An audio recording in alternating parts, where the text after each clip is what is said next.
So my name is Mansi. I am a recent graduate from University of Georgia. Go Dawgs! Yeah. I just graduated this past May with a Bachelor of Science in Health Promotion in the College of Public Health. And I've been taking my gap year since then, just trying to get my patient care hours and also applying at the same time. So I applied in this past cycle that's just now about to finish. I am currently working as a medical assistant at a pediatric and primary care office, and I'm actually the lead medical assistant there, so I get to do a lot of training and working with different people, and a lot of admin type stuff too, but I enjoy it.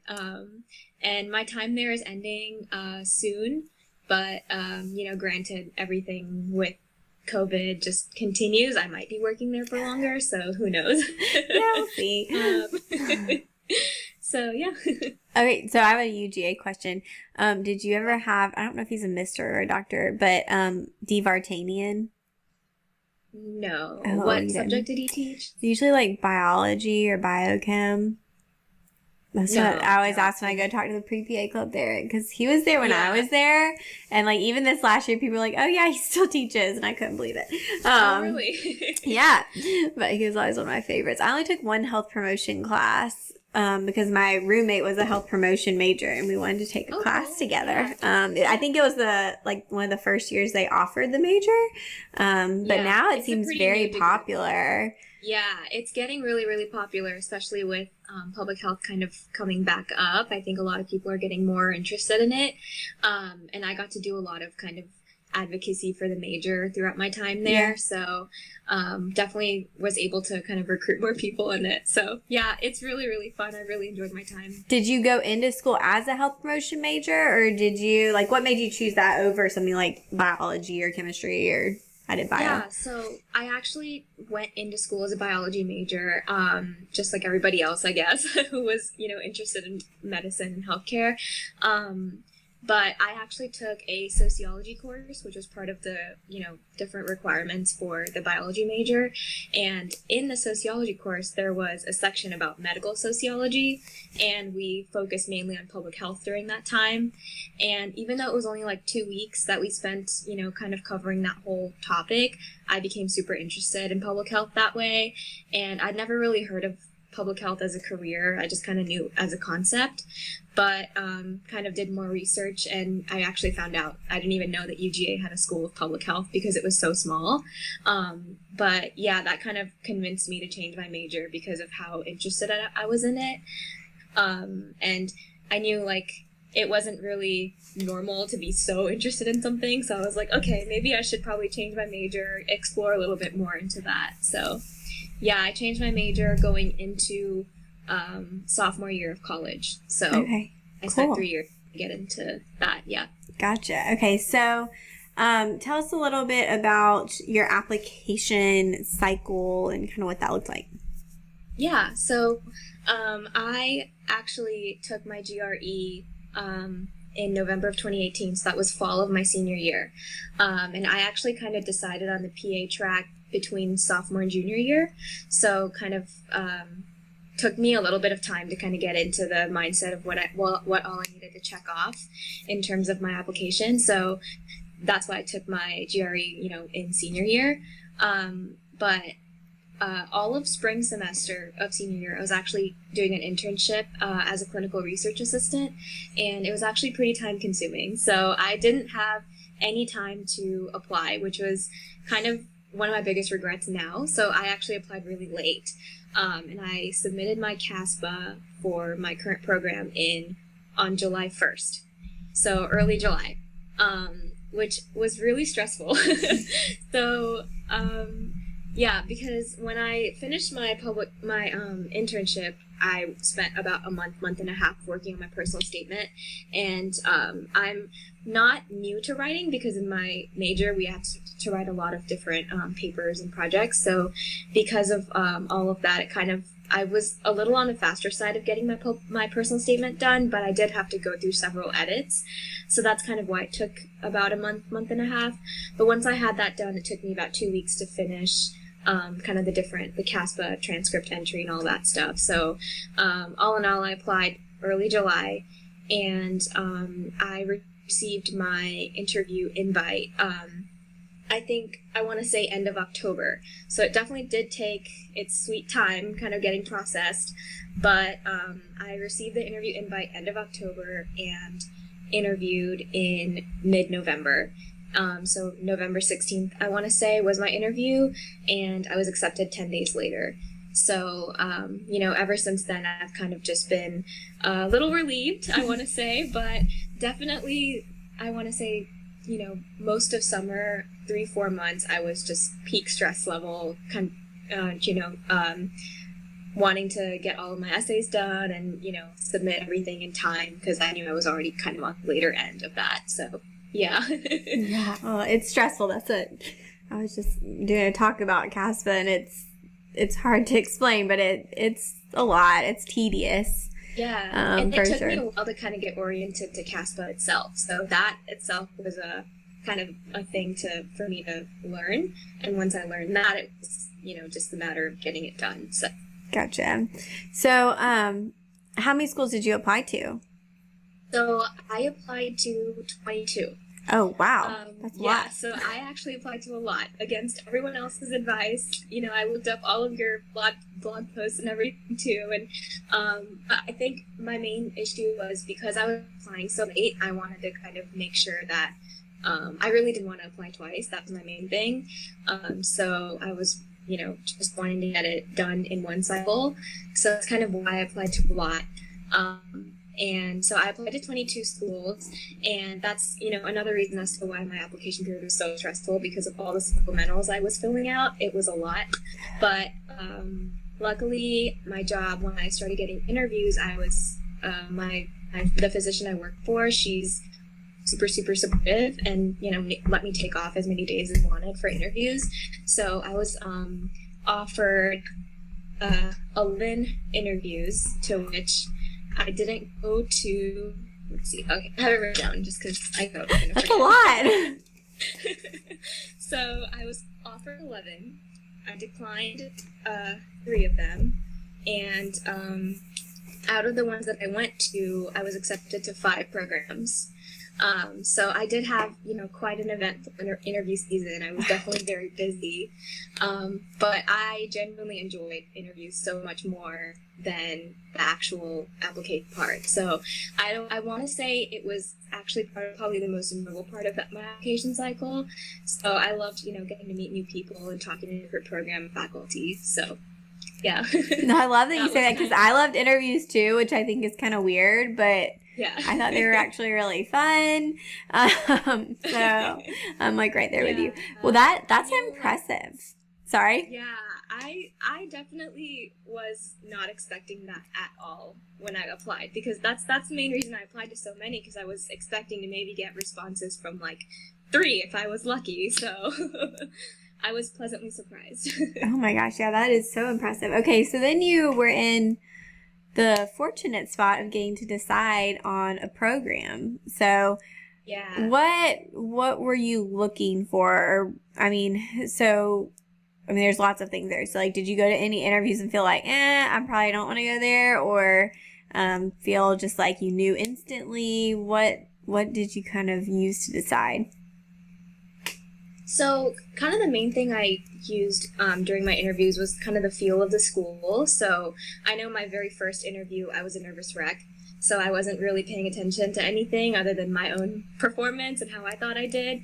But as I went on during the interview process, I really was able to get a good feel of the faculty, the campus, the different resources I would have. So location was actually a big thing for me. I've been in Georgia kind of for the majority of my life. So while I do, have ties here, I didn't mind having the opportunity to explore and go to different cities and, for PA school, especially because it would only be like 2.5 years. So it wasn't a big deal for me, but I really wanted to be in kind of a big city where I would be able to access multi-specialty hospitals as for my rotations, as well as kind of the different faculty and how I felt talking to them. And another big thing that I looked at was also the alumni outlook. So a lot of schools that I went to interviews for actually we got to speak to PA students and alumni as well, and kind of discuss with them what their career outlooks looked like. So that kind of gave me a huge insight onto how well the program would kind of prepare me to go into my career. So those are kind of the main things. Obviously, PANCE pass rate and class size, things like that, the student-faculty ratio. But those are kind of the main couple of things that I looked at, yeah. Gotcha. Oh, yeah, that's... Congratulations. That's awesome. So this program you got into, or the one you're going to, it's PA MPH, right? So That's you'll get correct. a public health degree. Does that make it longer, or is it the same amount of time? Yeah, so I'll be attending George Washington University, and it's a PA and PH dual degree, so it's actually going to be 3 years. Okay, cool. Is that optional? Like, did you choose that option, or does everyone do that? So the application itself, there was an extra part for the application if you choose to apply to the MPH part, and I did, just because I wanted to have kind of that dual degree going into my PA career. But the interview itself was common. So I interviewed with other students who are applying just to the PA program, but the program itself will add an extra year. So the first year will be all MPH, and the second year will be PA clinical, and the third will be PA didactic. So, or sorry, didactic and clinical, yeah. PA didactic, third will be PA clinical. Gotcha. Okay, cool. Did you apply to or get into any other MPH programs? Was that kind of something that was on your list, or? Yeah, so I actually got accepted to Nova Southeastern, which I know they have an MPH option, so it's kind of like you can choose to do that once you get in. So that was one of my other options that I was looking at as well. But I think being in DC was my main factor that made me choose GW. Yeah. What that kind of being in the location is kind of what sold me on that, especially being in the public health arena and being near kind of the policy making capital. Yeah. Really sold me on that. So. Okay, cool. So you had a lot of, I guess, interview experience throughout your interviews. Did anything come up from your application? Like, is there anything that you feel like really made you stand out, or anything that was a red flag that kind of kept coming up? Yeah. So, one of the main things was definitely my organic chemistries. I didn't do well on those at all during school. So, during my interviews, I made sure to bring those up if it ever came up in topic, or if the conversation was ever around academics or GPA, I would definitely bring that up. And everybody received it really well. It wasn't really grilled, I would say, but I think they definitely appreciated that I brought it up and owned up to it. Another red flag I would say would have been my patient care hours. So going into my application cycle, I only had about 1,200, I want to say. So for some of the schools that didn't count forward those hours, I was kind of nervous about. So I made sure to kind of apply to schools that did count forward.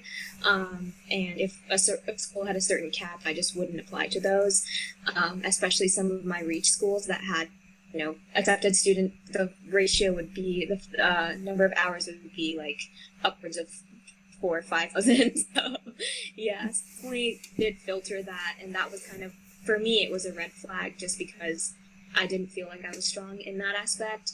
But I would say that I kind of was able to use that to turn it into a pro, just because I did talk about how the quality of my patient care hours was, I was able to kind of do a lot as medical assistant, especially because it's a small practice, so there's not that many staff members, so we were kind of able to, get insight onto all different aspects of the clinic and how it ran. So I did, kind of was able to kind of turn that negative to a positive. Yeah, that's great. Yeah, and I feel like everyone has things in their application. Organic chemistry was mine too. So I'm right there with you. Definitely not this hour. No, it's not fun. Okay, so I think it's interesting. I never really looked at schools that had public health options, but I think the whole idea of it's really interesting, and something that would be very helpful. But how do you, as someone who kind of has a little bit of public health knowledge already, feel like that will help you in your career as a PA?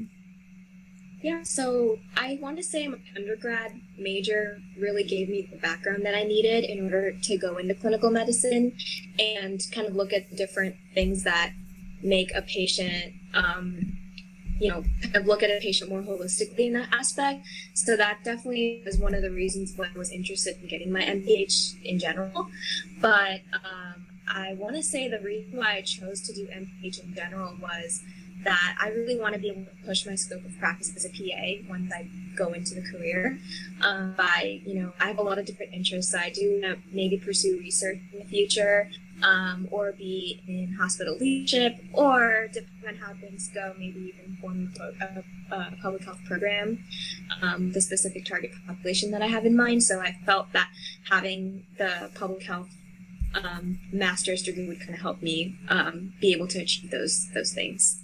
Yeah, no, that's great. I think it's more and more people I feel like are choosing that as an option, which is cool. Yeah.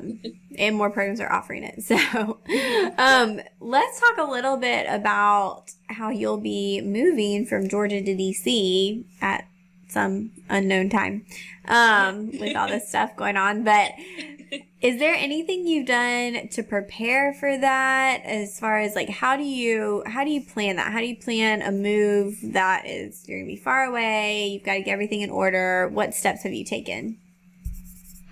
Definitely kind of looking into, I networked a lot. So I want to say that I talked to a lot of people who I know that have personally moved from Georgia to DC, and kind of talked about their transition.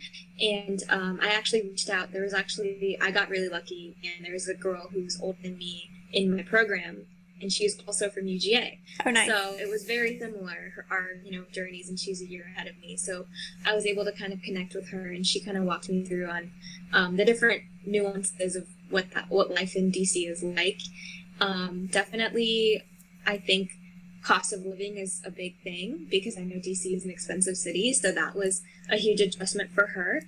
So I am kind of looking into that as well. And obviously I know there will be some sort of culture shock going from the set to, America's capital. So we're definitely looking forward to that. But, oh, sorry, that was my Siri.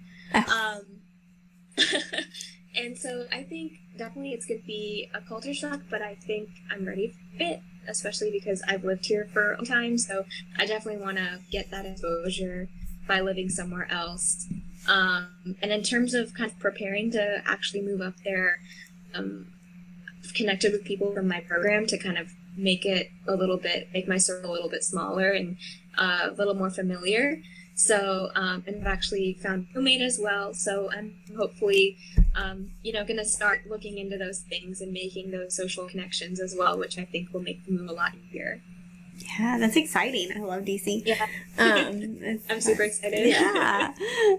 Okay, so where do you see yourself ending up? Do you know? I know it's hard to know, and it'll probably change, but what are your thoughts on kind of where you want to end up with school or after school and job and all that?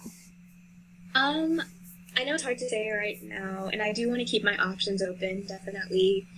Going to rotations, I know it's going to change my mind, but right now at the clinic that I practice at, we actually see a lot of asthma patients because the physician I work for is actually a pediatric pulmonologist. So we kind of see the routine pediatric visits, but also, very severe asthma cases. So I think right now I'm really interested in pulmonology, although I don't know if that's where I see myself end up in right now, but that is one of my interests. And definitely after all of this coronavirus thing going on, I do see myself kind of more and more interested in critical care and want to learn more about it. And I was actually able to shadow critical care physician assistant during my application time, so I got to see a little bit of that as well. So I think I've gotten a little taste of both worlds. So that's kind of where I'm leaning towards right now. Okay, sounds good. Well, where can we find you and kind of follow along? And Yeah, so I recently created a blog on Instagram. It's Mansi, the PA, so Mansi, the PA. And I'll just be posting things about my life, about my journey, and, obviously about my program, trying to help out other PPAs as well. Awesome. Well, I'll link to all that in the description so everyone can follow along. But thank you so much for doing this. Of course. This was my first podcast ever, so thank you for having me. Well, hopefully it wasn't too stressful. Not like another interview or anything. No, it was really, really fun. Thank you. You're welcome. Well